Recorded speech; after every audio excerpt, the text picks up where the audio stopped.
Good morning, কেমন আছো বলো তো সবাই? আশা করছি তোমরা সবাই ভালো আছো, আর আমরাও না বেশ ভালো আছি। আমার আরও একটি নতুন ব্লগে আবারও তোমাদেরকে স্বাগত জানাচ্ছি। আর এই যে মিঠি মা আজকে ঘুম থেকে উঠেছে সকাল 5টা বাজে। অনেক সকাল থেকে আমাকে ডাকছিল, উঠে রেডি করে দাও, উঠে রেডি করে দাও, উঠে রেডি করে দাও। কিন্তু আমি নেমেছি বিছানা থেকে 6টায়, আর উঠে তারপর ওকে রেডি করে স্কুলে পাঠিয়ে দিলাম। কেমন লাগছিল মিঠি মাকে অবশ্যই জানিও।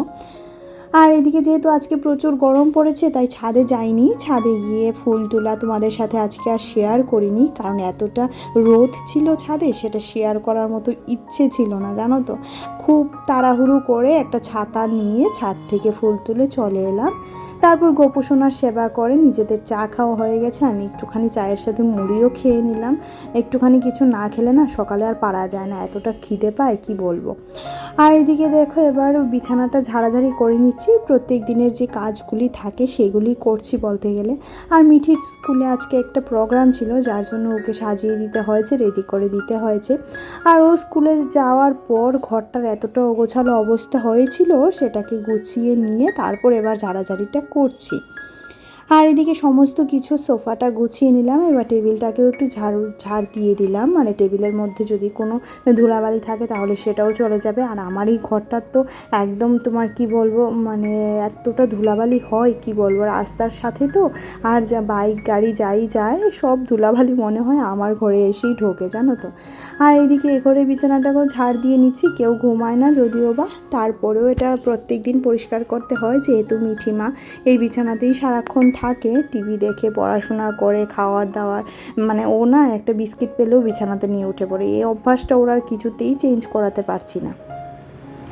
আর এদিকে দেখো বিছানা গুছিয়ে তারপর মিঠির পড়ার টেবিলটা গুছাতে চলে আসলাম। আর এসে দেখছি পড়ার টেবিলের মধ্যে কি পরিমাণে যে পিঁপড়ে, তোমাদেরকে দেখাচ্ছি। সারাদিন আমি এত পরিশ্রম করে ঘরদোর পরিষ্কার করি, তারপরেও না এই বাড়িঘর আমার নয়, জানো তো। এই দুঃখে জীবনটা শেষ, তোমাদের কি বলবো। এই বাড়িঘর হচ্ছে এদের, দেখো এই ঘরটাই হচ্ছে এদের, মানে কিচ্ছু লাগে না এদের। এদের বই খাতার গন্ধ হলেও হয়ে যায়, বই খাতার গন্ধ থেকে এরা চলে আসে। আর এইগুলা মিঠিকে এত পরিমাণে কামড়ায়, পুরো শরীরটা না লাল করে দেয় কামড়ে কামড়ে। তো এখন এই কাজটা আমার করতে হচ্ছে। এবার মিঠির পড়ার টেবিলটা তার প্রয়োজন অনুযায়ী গুছিয়ে দেব। আর পড়ার টেবিলের মধ্যে যেহেতু প্রচুর পরিমাণে পিঁপড়ে ছিল, এই টাওয়েলটাকে নিয়ে বাইরে থেকে ঝেড়ে আনলাম, এনে এরপর বিছালাম। টাওয়েলটা কিন্তু খুব বেশি দিন হয়নি, এটা পরিষ্কারই ছিল, ধোয়া টাওয়েলই ছিল, তাই এটা আর আজকে ধুইনি, জানো তো। আর সমস্ত কিছু নামিয়ে ঝাড়াঝাড়ি করে এবার ভাবলাম মিঠির যে পেন্সিল রাখার যে কলমদানিটা, সেটা একদম তোমার সুন্দর করে গুছিয়ে নেব, কারণ এতে এত ছোট ছোট পেন্সিল আছে যেগুলি দিয়ে মিঠি আর লিখতে পারে না। আর সবচেয়ে মজার ব্যাপার কি বলো তো, সে এখন কলম দিয়ে লেখা শিখে গেছে। আগামী বছর যেহেতু সে ক্লাস 4-এ উঠবে, তখন সে কিন্তু কলম দিয়েই লিখবে। আর এই যে চেয়ারটার মধ্যেও দেখলাম কিছুটা পিঁপড়ে ছিল, তো সমস্ত কিছু গোছগাছ করে এবার বই খাতাগুলো গুছিয়ে তার প্রয়োজন অনুযায়ী বই খাতাগুলি রেখে দেব। আর আগামীকালকে মিঠির স্কুলের আবার একটা মিটিং আছে, প্যারেন্ট টিচার মিটিং, সেখানে যেতে হবে। আর সমস্ত কিছু বই খাতা ওর গুছিয়ে দিলাম। দেখো কেমন হয়েছে অবশ্যই জানিও। ওর প্রয়োজন অনুযায়ী ওর সমস্ত বই খাতা গুছিয়ে দিয়েছি। আর এদিকে যা টুকিটাকি টেবিলের উপর থাকে সেটাও গুছিয়ে দিলাম। এখন টেবিলটা আর মেয়ে এমন খুব একটা বেশি নোংরা করে না। আর দেখলেই তো বিছানার উপরে কতগুলো জিনিসপত্র ছিল, সমস্ত কিছু ফেলে দিয়েছি। আর এদিকে রান্নাও বসিয়ে দিয়েছিলাম। এবার চলে এলাম কিছুটা বিলিতি ধনেপাতা তুলতে। এই ধনেপাতাটাকে তোমরা অনেকেই চেনো না, তাই যখনই আমি তুলতে আসি একটু একটু করে তোমাদেরকে দেখিয়ে দিই যে এটা কীরকম থাকে। তো এইভাবে নিয়ে কিছুটা তুলে নিলাম পাতা নিয়ে, এবার তরকারিতে দেবো। যখন দেশি ধনেপাতা থাকে না, দেশি ধনেপাতা বাজারে এখন আছে, কিন্তু ওই কিনে খাওয়ার অবস্থা বা পরিস্থিতি আমার নেই, কারণ এত দাম কি বলবো। আর এদিকে দেখো তখন এগুলা দিয়েই কাজটা চালিয়ে নিই, জানো তো। আজকে মনে হচ্ছে বৃষ্টি হবে, এত গরম লাগছে কি বলবো। আর এদিকে ওই কালকে যে ছোটো মাছ কেটেছিলাম, সেটা যেগুলা পাবদা মাছ, ট্যাংরা মাছ ছিল, সেটা দিয়ে মিঠির জন্য ঝিঙে দিয়ে একটু ঝোল করেছি। সেই পাতলা ঝোলগুলো ভীষণ ভালোবাসে। আজকে বলছিল মা এইগুলো দিয়ে তো একটু শুক্তো করে দিতে পারতে। আসলে কি বলো তো, আমি ভুলেই গেছিলাম যে সে এই শুক্তোর ঝোলটা খেতে ভীষণই ভালোবাসে, নাহলে এটাই করে দিতাম গো। আর এদিকে দেখো চলে এলাম আমাদের জন্য তরকারিটা রান্না করতে। তো এদিকে বেশ খানিকটা পেঁয়াজ দিয়ে দিলাম কাঁচা লঙ্কা ছোট ছোট করে কেটে। এবার মশলাটা দিয়ে দিলাম। এখানে আছে টমেটো আর পেঁয়াজ বাটা, সাথে লঙ্কাও ছিল, যা লঙ্কাটা একদমই কম ছিল, কাঁচা লঙ্কার ঝালটাই ছিল। আর এই যে ধনে পাতাটা কেটে দিয়ে দিলাম। আর কাঁচা লঙ্কার ঝালটাই এখন আমরা কিছুদিন ধরে খাচ্ছি, কাঁচা লঙ্কার ঝালটাই ভালো। আর এদিকে দেখো মেয়ে এদিকে চলেও এসেছে, আমি ওইদিকে মশলাটা কষিয়ে রেখে এসেছি। এবার এসে দেখাচ্ছি মেয়ে কি মানে সাদা জামা তো সারাক্ষণ ধরে এটাই চিন্তা করছিলাম যে সাদা জামাতে কি দাগ লাগাবে নাকি। তো এদিকে আবার ঘড়ি টড়ি লাগিয়ে একদম সেজে গুজে গেছিলো। আবার লিপস্টিকটাও অন্য বন্ধুদের থেকে নিয়েছে। আর এই দেখো চোখের কি অবস্থা হয়েছে, সব বন্ধুদের থেকে নিয়ে নাকি সেজেছে। এগুলি দিয়ে তো আমি সাজিয়ে দিইনি, কারণ জানি ঘেমে একদম মুখটা কালো হয়ে আসবে। আর এদিকে এসে দেখছি মশলাটা একটুখানি বেশি ভাজা হয়ে গেছে। এবার মাছগুলি দিয়ে ভালো করে নাড়াচাড়া করে প্রয়োজন অনুযায়ী জল দিয়ে দেবো ঝোলের জন্য, তাহলেই রেডি হয়ে যাবে আমাদের মাছের ঝোল। আর এই ঝোলটা ঝোল নয়, একটু শুকনো শুকনো করেই করব। এটা খেতে আমার মিঠির পাপা ভীষণই পছন্দ করে। এখানে আদা রসুন পেস্টও ছিল, সেটা বলতে তোমাদেরকে ভুলে গেছিলাম। একই সাথে আদা রসুনও একটুখানি দিয়েছিলাম, বেশ ভালোই লাগে। আর বান মাছ তো আমার ভীষণ পছন্দের, তো এটাও এনেছিল, এর সাথে ছিল, বেশ ভালো লাগছিল। আর ওই দিকের কাজ শেষ করে এবার এদিকে চলে এলাম। আজকে মিঠি আসার সাথে সাথে কিছুই কমপ্লিট করে উঠতে পারিনি। আমার মনে হচ্ছে যে আমার পুরনো রুটিনটাই ঠিক ছিল, ঘুম থেকে উঠে স্নান করে গোপোষণার সেবা করা। এখনও যদিও এটাই করি, কিন্তু দুপুরবেলা যে গোপোষণাকে স্নান ধান করে সেবা করি, সেই সেবাটা না আমার অনেকটাই দেরি হয়ে যায় যদি সকালে সেবাটা না করে নিই। তার জন্য কালকে থেকে ভাবছি সকালে একদম গোপোষণাকে স্নান করিয়ে সেবা দিয়ে নেব, তারপরে দুপুরে সেবাটা আস্তে ধীরে করে দেব, তাতে কোনো সমস্যা নেই। আর এদিকে দেখো বকবক করতে করতে আমার ঘর ঝাড়ু দেওয়া, ঘর মোছা সমস্ত কিছু হয়ে গেছিলো। তোমাদের সাথে আর এত কিছু শেয়ার করিনি। আর এদিকে এসে চুলটাকে আবার একটা গিট বেঁধে নিলাম। আমার এই গিট বাঁধা চুলই তোমরা দেখতে পারবে গরমে, কারণ কিচ্ছু করার নেই, এত গরম আমি আর ঠিক বাঁচতে পারছি না, এমন অবস্থা। আর এদিকে সমস্ত বাসনগুলোও আমি এবার মেজে নেব। সমস্ত গ্যাসটাও পরিষ্কার করা হয়ে গেছে, আর সমস্ত বাসনগুলোও মাজা আমার হয়ে গেছে। এবার ধুয়ে রেখে দেবো দেখো।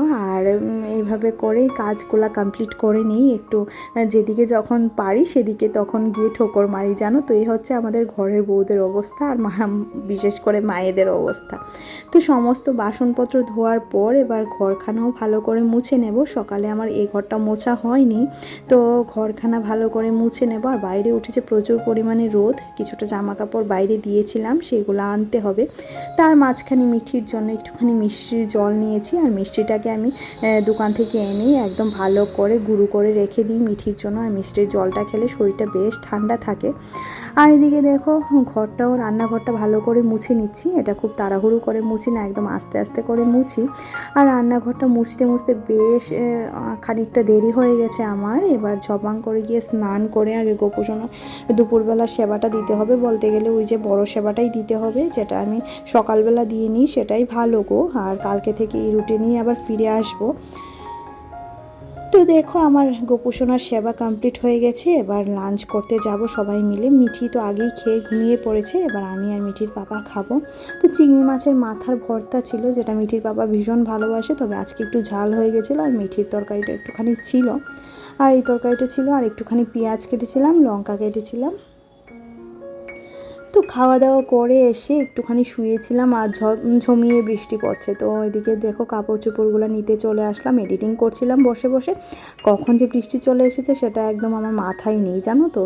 তো দৌড়ে চলে এলাম, আর পায়ে জুতোও নিতে পারিনি, এত দৌড়ে এসেছি। আর বৃষ্টি পড়লে না আমার এদের জন্য ভীষণ কষ্ট হয়, তোমাদেরকে দেখাচ্ছি। এই যে পাখিটা কি সুন্দর বসে আছে দেখো উপরে, ওর না ভীষণ কষ্ট হচ্ছে, এত বাতাস হচ্ছে, আর বৃষ্টির মধ্যে ওর ভীষণ কষ্ট হচ্ছে। তো কি বলবো বলো তো, ওদের তো একটা লাইফ, আর ওদের এরকম কষ্ট হলে না বেশ এত খারাপ লাগে কি বলবো। আর এদিকে দেখো আমার ঘরে এসে আমি ভিডিও এডিট করে আপলোড করছিলাম বসে সামনের ঘরে। আর এদিকে পড়ছিল বৃষ্টি, এই বৃষ্টির কি অবস্থা দেখো। আর আকাশটা পুরো কালো হয়ে আছে, সেটাও তোমাদের সাথে একটু শেয়ার করে নিলাম। এবার বিকেলের কাজ বা শুরু, আর জামা কাপড়গুলো বেশ কয়েকদিন ধরে এখানে পড়েছে, আমি এগুলো ভাঁজ করার একদমই এনার্জি পাচ্ছি না, ইচ্ছেই করছে না। ওই কিছুদিন হয় না যে কাজ করতে ইচ্ছে করে না, সেরকম অবস্থা হয়েছে আমার। আর এদিকে দেখো সমস্ত ঘরটর ঝাড়ু দিয়ে এবারে যাব সন্ধে দিতে, পুজো দিতে। সন্ধে হয়ে যায় এখন তাড়াতাড়ি, প্রায় 5:30 বাজতে বাজতেই সন্ধে হয়ে যায়।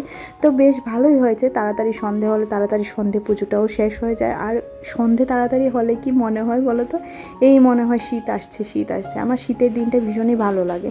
আগে খুব ভালো লাগতো না, কিন্তু এখন ভালো লাগে। আগে ভালো লাগতো না কেন বলো তো, কারণ গ্রামের বাড়িতে থাকতাম তো, আর আমাদের গ্রামের বাড়িতে প্রচুর ঠান্ডা পড়ে জানো তো, মানে ভীষণ ঠান্ডা পড়ে, এতটা ঠান্ডা কি বলবো। আর এখানে এত ঠান্ডা পড়ে না যদিও।